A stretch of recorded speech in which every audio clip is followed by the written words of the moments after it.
ولی کے جاتے ہی چاند نے کب سے رکا ہوا سانس بحال کیا، جگنو کو پانی پلایا۔ جگنو ابھی تک سکتے میں تھی، اس کے کانوں میں بس ایک جملے کی بازگشت تھی، میں تم سے پیار کروں نہ کروں اہم نہیں، اہم یہ ہے کہ میں تمہاری عزت کرتا رہوں۔ جگنو کو اس پر لگا زمین پھٹے وہ اس میں سما جائے۔ جگنو کیا ہوا ہے؟ جگنو کی مسلسل خاموشی چاند کو تشویش میں مبتلا کر رہی تھی۔ کچھ نہیں، جگنو نے بہت آہستگی سے اور مشکل سے یہ لفظ ادا کیے تھے۔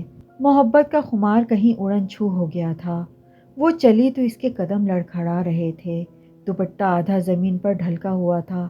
اس نے ایک پل سانس کو اندر کھینچا اور اپنی پوری قوت بحال کری۔ جو صدمہ اسے پہنچا تھا، کمزور اعصاب کی لڑکی ہوتی تو کب کی ڈھہ چکی ہوتی۔ وہ بغیر کچھ کہے دروازے کی سمت بڑھی تھی، چاند نے بھی اسے روکا نہیں تھا، اس سب کے لیے یہی بہتر تھا۔ جگنو بڑی مشکل سے گھر پہنچی، قدم رکھتی کہیں تھی پڑتے کہیں تھے، سانس لینا محال ہو رہا تھا۔ گھر پہنچ کر سیدھی اپنے کمرے میں گئی، اسے لگ رہا تھا جیسے کسی نے اسے پوری طاقت سے اٹھا کر زمین پر پٹک دیا ہو، اسے کسی پل قرار نہ آ رہا تھا، رو رو کر ہلکان ہوتی رہی، دن سے شام، شام سے رات ہو گئی، وہ اپنے کمرے میں پڑی رہی۔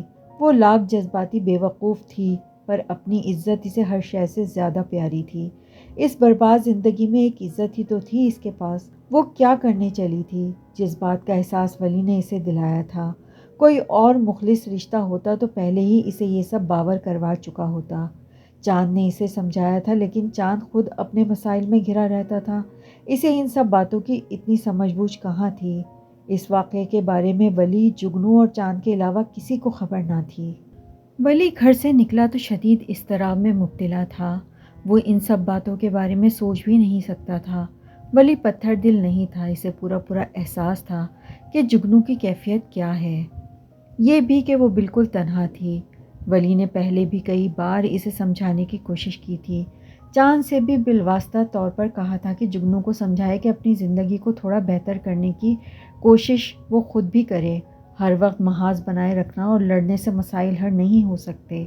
جگنو کے تیور تو صرف اور صرف حالات کو مزید بدتر بنانے والے ہوتے، اور اس پر متضاد یہ عشق کی افتاد۔ سوچتے سوچتے ولی جھنجلا گیا، اسے کیا کرنا چاہیے؟ کیا اس نے کچھ غلط کیا ہے؟ وہ کیسے اس کا ہاتھ تھامتا، جبکہ خود ایک ایسے موڑ پر تھا جہاں سے ذرا بھی چوک اس کی زندگی بھر کی کوشش پر پانی پھیر سکتی تھی۔ اس کی زندگی کا محور صرف اور صرف چاند تھا۔ چاند بظاہر نارمل ہی نظر آتا، لیکن یہ صرف ولی اور چاند جانتے تھے، یا پھر قریبی دوست، کہ چاند کو ہر وقت جسمانی و نسوانی الجھنوں سے نبرد آزما ہونا پڑتا ہے۔ جگنو کو بھی اس سب کی خبر تھی۔ چاند نے اپنا ظاہر ایک مرد کی ہی سی طرح بنا لیا تھا، چھوٹے بال، داڑھی، مونچھ، لیکن اس کی چال ڈھال میں اس قدر لچکیلا پن تھا کہ وہ چاہ کر بھی اپنی جنس نہیں چھپا پاتا تھا، جس کی وجہ سے چاند کو ہر جگہ امتیازی سلوک کا سامنا کرنا پڑتا۔ اسی امتیازی سلوک کی وجہ سے وہ گھر تک محدود ہو کر رہ گیا تھا۔ وہ خود کو بوجھ سمجھنے لگا تھا، اسے لگتا تھا اس کی وجہ سے ولی کی زندگی بھی بیکار ہو کر رہ گئی ہے۔ خسارے کا مسلسل احساس اسے نفسیاتی طور پر بری طرح نقصان پہنچا رہی تھی۔ ولی کے انکار نے جگنو کی رہی سہی دنیا بھی تباہ کر دی تھی۔ جگنو نے خود کو ایک خول میں بند کر لیا، اب وہ گھر سے کم ہی باہر نکلتی۔ گھر میں رہ رہ کر جگنو مزید بے مروت اور بدلحاظ ہو گئی تھی۔ جگنو سے الجھنے کا مطلب تھا کہ جیسے آ بھیل مجھے مار۔ رخشندہ بیگم کچھ دنوں سے دیکھ رہی تھی کہ جگنو کوچنگ تک جانا چھوڑ چکی ہے۔ انہوں نے کوئی خاص توجہ نہیں دی۔ انہیں ہوش تب آیا جب ایک دن صبح صبح جگنو کی دوست گھر آئی۔ آنٹی، جگنو کہاں ہے؟ آج پیپر ہے ہمارا فائنل، نہ وہ اتنے دن سے کوچنگ آ رہی ہے نہ کالج، سب خیریت تو ہے؟ میں نے اسے فون بھی کیے، وہ فون بھی نہیں اٹھا رہی۔ امارا نے پیپر کا بتایا تو ان کے ہوش اڑ گئے، مطلب جگنو پیپر نہیں دے رہی تھی۔ رخشندہ بیگم روم میں آئیں تو وہ اپنے چھوٹے بہن بھائیوں سے لڑ رہی تھی۔ ارسلان اور رخشندہ بیگم کے چھڑوانے سے بھی نہیں چھوڑ رہی تھی۔ جب انہوں نے ڈانٹا تو باقی بہن بھائی سہم کے کمرے میں چلے گئے۔ رخشندہ بیگم نے جگنو سے پیپر کا پوچھا تو اس نے بڑے آرام سے کہا، پڑھائی چھوڑ دی ہے میں نے۔ وہ یہ کہہ کر اپنے کمرے میں چلی گئی۔ اب رخشندہ بیگم کو معمول سے زیادہ گڑبڑ کا احساس ہوا۔ انہوں نے امتیاز احمد کو جگنو کی پوری کیفیت بیان کی۔ ان کے انداز میں کچھ ایسا تھا کہ امتیاز علی چھٹی لے کر فوراً گھر پہنچے تھے۔ وہ آتے ہی جگنو سے ایسے ملے جیسے بہت سالوں کی جدائی کے بعد ملے ہوں۔ جگنو ان کی شفقت کو زیادہ خاطر میں نہ لائی کہ ایسے ہی بے حس ہو چکی تھی۔ امتیاز علی نے اس کی بے توجہی والی حالت دیکھ کر ہمت نہیں ہاری، بلکہ اسے بہت توجہ دینا شروع کی۔ انہوں نے دیکھا وہ گمسم رہنے لگی ہے، سب کے ساتھ بیٹھتی نہیں، ہر وقت اپنے کمرے میں رہنا پسند کرتی ہے۔ ایک دن امتیاز علی نے اسے ٹوکا، ایسے الگ تھلگ کیوں رہتی ہو؟ کیا پریشانی ہے؟ کسی نے کچھ کہا ہے؟ یہ تمہارا گھر ہے بیٹا، اب تمہارے اپنے ہیں، سب کے ساتھ بیٹھا کرو، کوئی مسئلہ ہے تو مجھ سے کہو۔ ان کی ہمدردی، پیار اور توجہ سے جگنو کبھی حیران ہوتی، کبھی چڑ جاتی۔ امتیاز علی کے جانے کے دن قریب آ رہے تھے۔ انہوں نے ایک بار پھر وہی بات اٹھائی۔ وہ بضد تھے کہ جگنو ان سے کچھ تو کہے، ان سے کوئی تو بات کرے اپنے دل کی۔ آج یاد آیا آپ کو کہ میں کون ہوں؟ آپ کون ہیں میرے؟ ابو، آپ کو پتہ ہے مجھے آپ کی کتنی ضرورت رہی ہے۔ گزشتہ ماہوں سال میں آپ کبھی میرے پاس نہیں رہے۔ اب میں سمجھ گئی ہوں کہ یہ میرا گھر نہیں ہے، یہاں میرے اپنے نہیں ہیں، تو آپ کو یاد آیا کہ میں کون ہوں۔ مجھے مت شامل کریے اس فیملی کے ڈرامے میں۔ رخشندہ بیگم یہ کبھی پسند نہیں کرتی کہ میں ان کے اور ان کے بچوں کے ساتھ بیٹھوں۔ جگنو کہتے ہوئے روتی جا رہی تھی۔ جگنو کے ان سے کوئی انسیت محسوس نہیں ہو رہی تھی۔ یہ سب ذمہ دار تھے جگنو کی الجھی بکھری شخصیت کے۔ اگر وہ ایک نارمل فیملی کی ہوتی تو کبھی اس سے اتنی غلطیاں سرزد نہ ہوتیں۔ وہ اپنی تمام غلطیوں کی ذمہ دار اپنے گھر والوں کو ٹھہرا رہی تھی۔ امتیاز صاحب کو اندازہ تک نہ تھا کہ جگنو کی ذہنی حالت اس قدر بدتر ہو گئی ہے۔ انہوں نے سب کو آنکھ کے اشارے سے وہاں سے جانے کا کہا۔ جگنو کو اپنے پاس پیار سے بلایا۔ وہ اب زار و قطار رو رہی تھی۔ ابو، مجھے معاف کر دیجیے گا، میں تھک چکی ہوں۔ امتیاز صاحب اپنی 18 سالہ بیٹی کے منہ سے یہ سب سن کر حیران تھے۔ رات رخشدہ بیگم کے سامنے امتیاز علی جیسے بکھر گئے تھے، ساتھ ہی انہوں نے شکوہ بھی کیا۔ میں نے تو ہمیشہ پوری کوشش کی کہ جگنو ہمارے ساتھ گھل مل کر رہ سکے، ہمیں اپنا سمجھتی ہی نہیں، حالانکہ ارسلان اور شان تو جان دیتے ہیں اس پر۔ کچھ سچ تھا، شان اور ارسلان جان تو نہیں دیتے تھے، لیکن جگنو کو بڑی بہن کا رتبہ ضرور دیتے تھے۔ ماہم کچھ مختلف تھی، وہ جگنو سے کم ہی بات کرتی۔ بہت بڑا خلا رہ گیا اس کی زندگی اور شخصیت میں۔ اب کیسے اسے دوبارہ زندگی کی طرف لاؤں؟ نوکری بھی تو چھوڑ نہیں سکتا، آخر کروں کیا؟ امتیاز علی پریشان تھے۔ آپ اس کی شادی کر دیں، رخشندہ بیگم نے مشورہ دیا۔ شادی؟ امتیاز علی کی آواز میں تعجب تھا۔ ہاں شادی۔ آپ کو اتنی حیرت کیوں ہوئی؟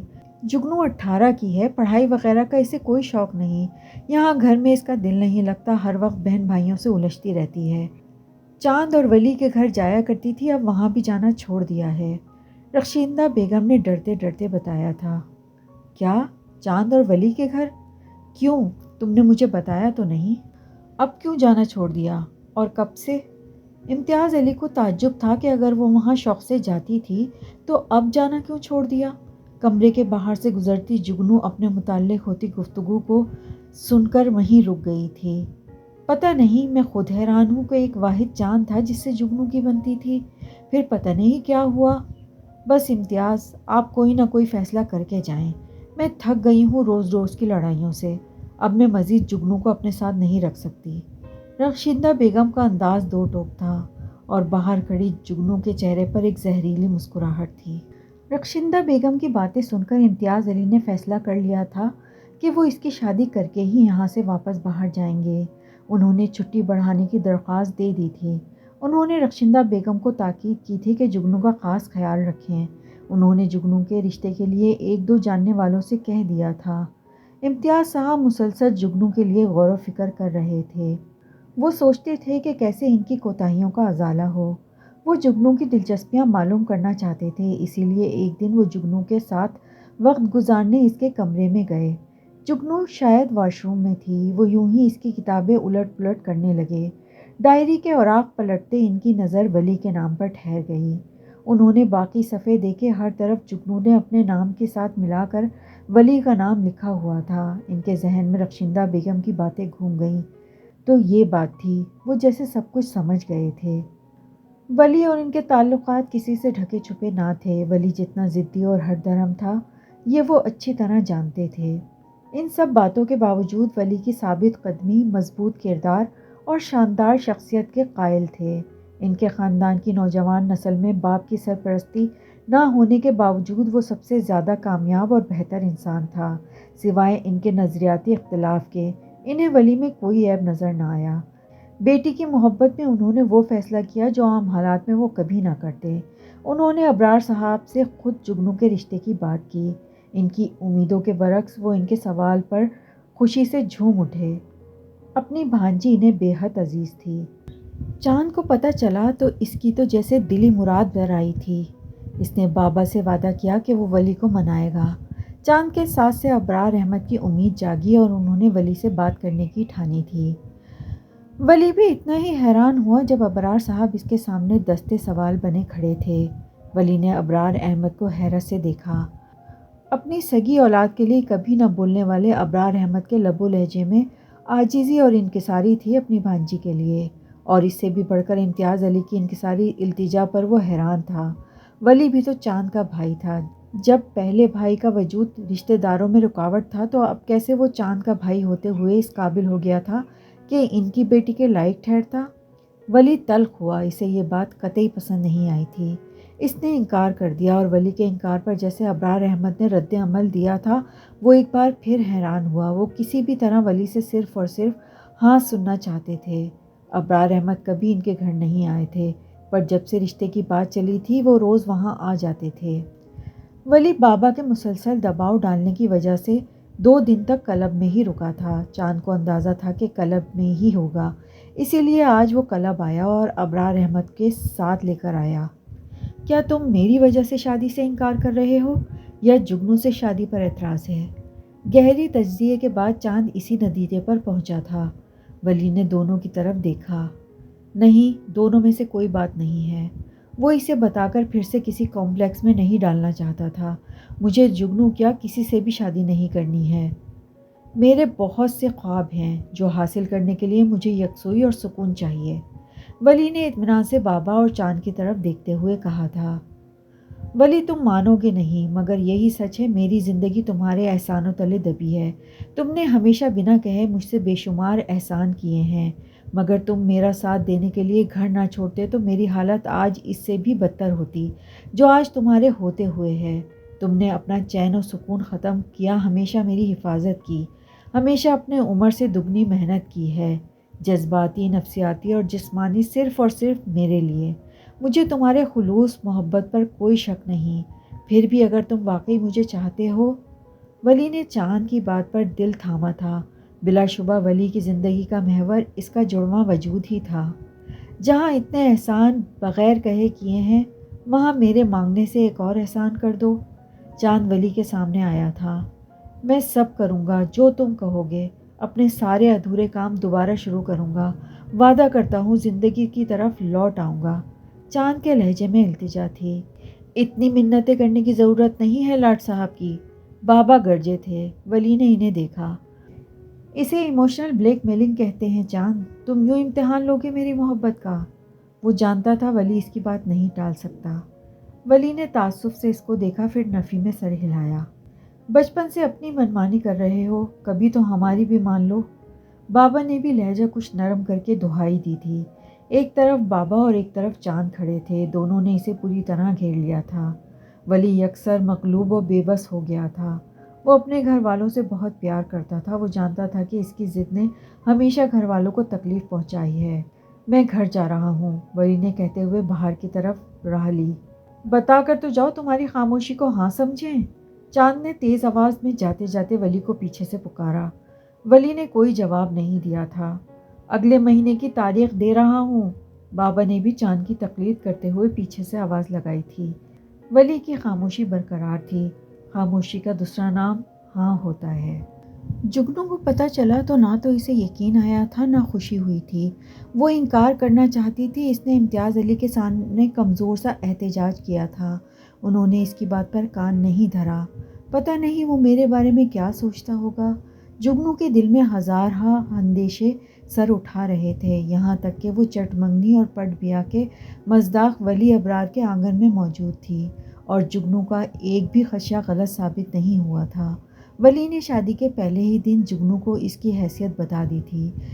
کیا وجہ ہوگی؟ کس نے مجبور کیا ہوگا ولی کو اس سے شادی کرنے کے لیے؟ کیا چاند نے یا ماموں نے؟ اس شادی نے جگنو کی زندگی میں کچھ بھی نہیں بدلا تھا۔ اگر کچھ بدلا تھا تو وہ ایک اور نام نہاد رشتے میں اضافہ اور رہائش کی تبدیلی۔ گھر میں صرف 3 افراد تھے، جگنو، ولی اور چاند۔ جگنو نے نیچے ہی ایک کمرہ لے لیا تھا۔ گھر کی روٹین، ولی کے کام کاج پر جانے کے معمولات اسے پہلے سے ہی علم تھے۔ جگنو کی اپنی نہ تو کوئی مصروفیات تھی نہ ہی دلچسپیاں۔ شادی کی پہلی رات کے بعد ولی اور جگنو کے درمیان جیسے یہ خاموش معاہدہ طے پا گیا تھا کہ ایک دوسرے سے لا تعلق ہی رہنا ہے۔ دونوں کی کوشش ہوتی کہ ایک کی موجودگی میں دوسرا وہاں نہ رہے۔ جگنو، میں سمجھتا تھا کہ تم ابھی بھی ولی کو چاہتی ہو۔ چاند کے لہجے میں اداسی تھی۔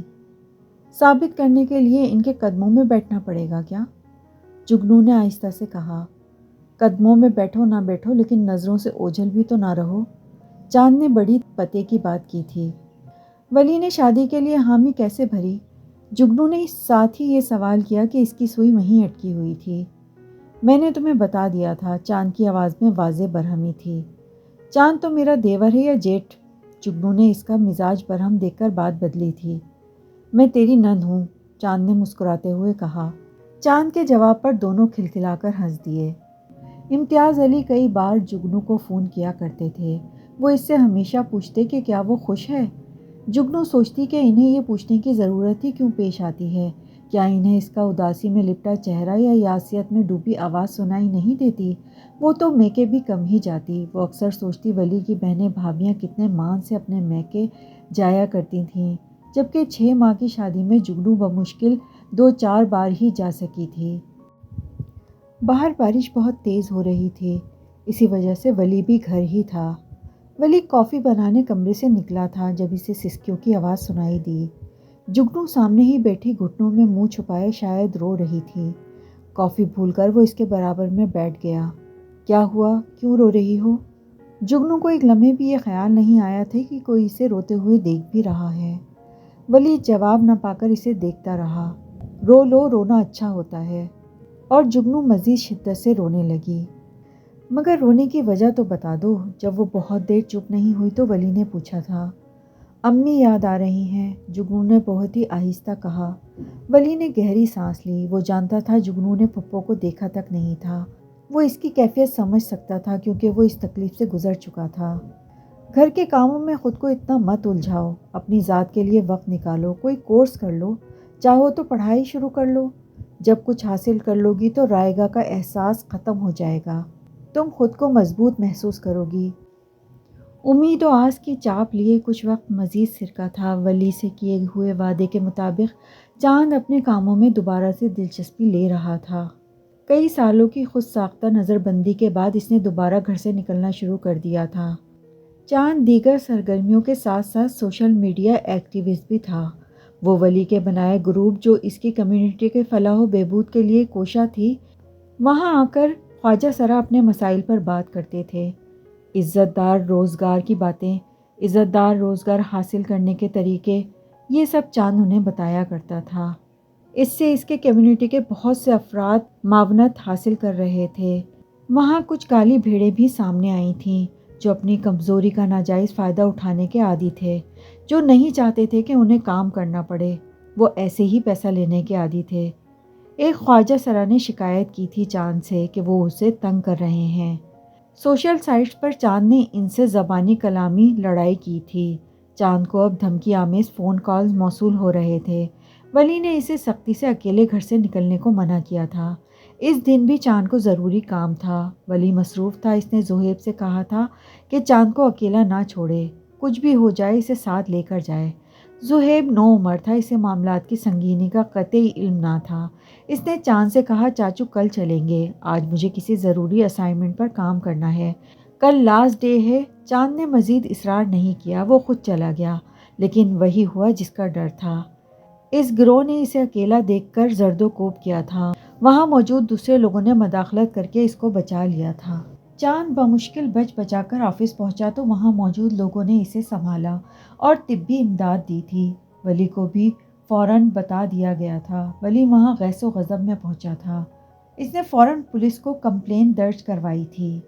تمہیں منع کیا تھا نا اکیلے نکلنے کو، ایسا کیا ضروری کام تھا؟ زہیب کہاں ہے؟ ولی نے ایک ساتھ کئی سوال کیے تھے۔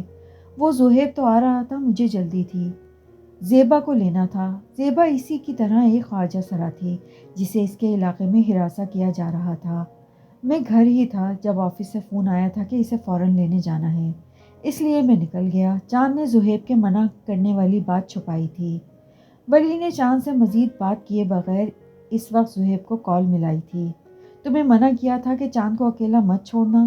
چاچو مجھے نہیں پتا تھا کہ یہ سب ہو جائے گا، سوری۔ زہیب کو واقعتاً افسوس ہوا تھا۔ تو کیا مصیبت آنے سے پہلے سب کو الارم ہوا کرتا ہے؟ احتیاط اسی کو تو کہتے ہیں۔ ولی نے مزید کوئی بات کیے بغیر لائن کاٹ دی تھی۔ وہ تیزی سے باہر کی طرف جا رہا تھا جب ابرار صاحب نے اسے آواز دی۔ ولی بات سنو، مجھے تم سے بات کرنی ہے۔ ان کے انداز پہ وہ ٹھٹک گیا۔ اب کیا کیا ہے میں نے؟ کیا کیا ہے تم نے؟ وہ تل ملا گئے۔ تم کہاں کچھ کرتے ہو، کرتے تو ہم ہیں۔ کل امتیاز بھائی کا فون آیا تھا مجھے تو ولی کے لہجے میں اطمینان ہی اطمینان تھا۔ تو یہ کہ مجھے بتاؤ کہ مجھے کب تک ذلیل کرواؤ گے؟ کیوں پہلیاں بجھوا رہے ہیں؟ صاف صاف بتائیں کیا کہا انہوں نے؟ اس نے مجھے یہ بتانے کے لیے فون کیا تھا کہ ان کی بیٹی یہاں خوش نہیں ہے۔ ان کی بیٹی تو ان کے گھر میں بھی خوش نہیں تھی۔ ولی کا اطمینان ہنوز برقرار تھا۔ وہ اور بھی بہت کچھ کہہ رہا تھا۔ سب خبر ہے اسے کہ یہاں کیا ہو رہا ہے۔ کیا ہوتا ہے یہاں؟ ولی نے اب سنجیدگی سے پوچھا تھا۔ پتہ نہیں ابرار صاحب اسے کیا بتانا چاہ رہے تھے جو کھل کر بات ہی نہیں کر رہے تھے۔ آپ صاف صاف بات کیجئے پلیز۔ اپنے اور جگنو کے رشتے کو ٹھیک کرو ولی، بہت ہو چکا، 1 سال ہو گیا ہے۔ میں خود تم سے یہی کہنا چاہتا تھا کہ کب تک یوں الگ الگ۔ ابرار صاحب کی زبان اتنا کہہ کر رک گئی، وہ اس سے زیادہ بول نہیں پائے۔ اوہ، ولی اب سمجھا تھا کہ اصل بات کیا تھی۔ یہ سب انہوں نے آپ سے کہا؟ ہاں انہوں نے کہا ہے، اور بھی بہت کچھ کہا ہے، لیکن وہ میں تمہارے سامنے بول نہیں سکتا۔ آپ پریشان نہ ہوں، کہتے ہوئے وہ ان کی کمر سہلا رہا تھا۔ سب ٹھیک ہو جائے گا۔ ولی نے نہ چاہتے ہوئے بھی انہیں تسلی دی۔ ابرار مطمئن ہوئے تھے یا نہیں، انہوں نے سر ہلایا۔ اور ولی جتنا پرسکون ان کے سامنے خود کو ظاہر کر رہا تھا اتنا تھا نہیں۔ اسے یقین نہیں آ رہا تھا کہ یہ باتیں گھر سے باہر کیسے گئیں۔ کیا جگنو نے؟ بابا سے بات کرنے کے بعد اس کے قدم خود بخود اس کے کمرے کی طرف اٹھے تھے۔ جگنو اپنی الماری میں تہہ کیے ہوئے کپڑوں کو ترتیب درست کر رہی تھی۔ وہ مڑی تو ولی سامنے ہی کھڑا تھا۔ وہ کمرے میں بنا دستک داخل ہوا تھا۔ ولی آپ یہاں؟ جگنو کی حیرت بجا تھی۔ شادی کے بعد وہ پہلی بار اس کے کمرے میں آیا تھا۔ یہ حیرت کیسی ہے؟ کیا میں یہاں نہیں آ سکتا؟ نہیں، وہ جگنو کچھ لمحے کو سٹ پٹائی۔ میں آتی ہوں، ماموں کا بی پی چیک کرنا ہے۔ وہ باہر جانے کے لیے دروازے تک آئی تو ولی کے اور قریب آ چکی تھی۔ دونوں میں ہاتھ بھر کا فاصلہ رہ گیا تھا۔ کوئی ایک قدم بڑھاتا اور دوری ختم۔ میں نیچے تھا تو تم اوپر آ گئیں، اور اب میں تمہارے روم میں آیا ہوں تو تم نیچے جا رہی ہو۔ کیا ہے یہ سب؟ ولی کے انداز میں دھوس تھی۔ ولی نے اب دھیرے سے اس کا ہاتھ پکڑا۔ ولی کی قربت جگنو کے حواس سلب کرنے کے لیے کافی تھی۔ ولی پیچھے ہٹیں پلیز۔ جگنو بہت سی مشکل میں پھنسی تھی۔ وہ ولی کا رویہ سمجھ ہی نہیں پا رہی تھی۔ دور ہو جاؤں؟ دور ہوں تو سب سے شکایت کرتی ہو، پاس آتا ہوں تو کہہ رہی ہو کہ دور ہو جاؤں۔ عجیب لڑکی ہو یار، ولی نے دھیمی آواز میں کہا تھا۔ جگنو جز بز ہو گئی۔ اس کا دل چاہا ہاتھ چھڑا کر یہاں کہیں غائب ہو جائے۔ ولی نے اس کے ہاتھوں میں کپکپاہٹ محسوس کی تو گہری سانس لے کر اس نے جگنو کا ہاتھ چھوڑا تھا۔ تم جانتی ہو میری صورتحال، میں چاند کو اکیلا نہیں چھوڑ سکتا۔ سب کو ایسا کیوں لگتا ہے کہ میں انسان نہیں ہوں، میرے کوئی جذبات نہیں ہیں؟ ایسا نہیں ہے، میں بس کچھ چیزوں کے لیے وقت چاہتا ہوں۔ اسی مقصد کے لیے میں نے پہلے دن سے خود کو تم سے دور رکھا، تاکہ وقت کے ساتھ ہم دونوں زیادہ بہتر فیصلہ کر سکیں۔ ولی ٹھہر ٹھہر کر بول رہا تھا۔ جگنو ناسمجھی سے اسے دیکھتے ہوئے بات کی تہہ تک پہنچنے کی کوشش کر رہی تھی۔ میں نے آپ سے کب کچھ کہا ہے؟ یہی تو کہہ رہا ہوں، اگر کہنا ہی تھا تو مجھ سے کہتی، کسی اور سے کہنے کی کیا ضرورت تھی؟ ولی کی آواز اب نسبتاً اونچی تھی۔ مطلب؟ وہ اب بھی نہیں سمجھی تھی۔ مطلب یہ کہ تمہارے گھر سے فون آیا تھا بابا کے پاس کہ میرے اور تمہارے تعلقات ٹھیک نہیں ہیں، ہم دونوں الگ الگ۔ ولی نے دانستہ بات ادھوری چھوڑی تھی۔ جگنو کو لگا اس کا سر گھوم گیا ہے۔ یہ کیا کہہ رہا تھا ولی؟ گھر سے کس نے فون کیا ہوگا؟ ابو نے؟ انہوں نے ایسا کیوں کہا ماموں سے؟ انہیں کیسے پتہ لگا؟ کیا ارسلان؟ اف میرے خدا، وہ اس سے آگے کچھ نہیں سوچ سکی تھی۔ تو آپ کو لگا یہ سب میں نے ابو سے کہا؟ اس کی آواز میں بے یقینی تھی۔ پھر انہیں خواب آیا ہے؟ ولی نے بھویں اچکائی تھیں۔ میں ایسا کیوں کہوں گی، جبکہ نہ تو میں مری جا رہی ہوں آپ کے قریب آنے کے لیے اور نہ ہی مجھے خوش فہمی ہے۔ غصے اور احساس توہین سے جگنو کا چہرہ سرخ ہو چکا تھا۔ اور آپ کو بہت زوم ہے نا اپنی اچھائی کا، تو جان لیجئے آپ بالکل اچھے نہیں ہیں۔ پچھلے ہفتے ارسلان آیا تھا، وہ آدھا دن یہاں رہا تھا۔ اسی نے دیکھا تھا کہ میرا اور آپ کا کمرہ الگ ہے۔ مجھے نہیں معلوم تھا کہ وہ یہ بات ابو سے کہے گا۔ جگنو نے شہادت کی انگلی اس کے سینے پر مارتے ہوئے کہا۔ ولی خاموشی سے اس کی بات سن رہا تھا۔ اس کے انداز سے لگ رہا تھا کہ وہ سچ کہہ رہی ہے۔ کسی نے بھی کہا ہو، اب تم مجھے بتاؤ کہ کرنا کیا ہے؟ ولی نے جگنو کی باتیں نظر انداز کرتے ہوئے کہا۔ کس بارے میں؟ جگنو نے آنسو روکتے ہوئے کہا۔ بابا نے مجھے سب ٹھیک کرنے کا کہا ہے۔ مجھے نہیں پتا۔ روکنے کے باوجود آنسو ایک قطار کی صورت گالوں پر پھسل رہے تھے۔ رونا بند کرو یار، اس طرح بابا کے سامنے جاؤ گی تو وہ اور مجھے باتیں سنائیں گے۔ آپ کی مرضی سے نہیں ہوگا سب۔ جب جو دل چاہتا ہے حکم صادر کر دیتے ہیں، روبوٹ نہیں ہوں میں۔ جگنو کہہ کر باہر کی طرف نکلی تھی، ولی کو مزید بات کرنے کا موقع دیے بغیر۔ ولی بھی اس کے پیچھے کمرے سے نکلا تھا۔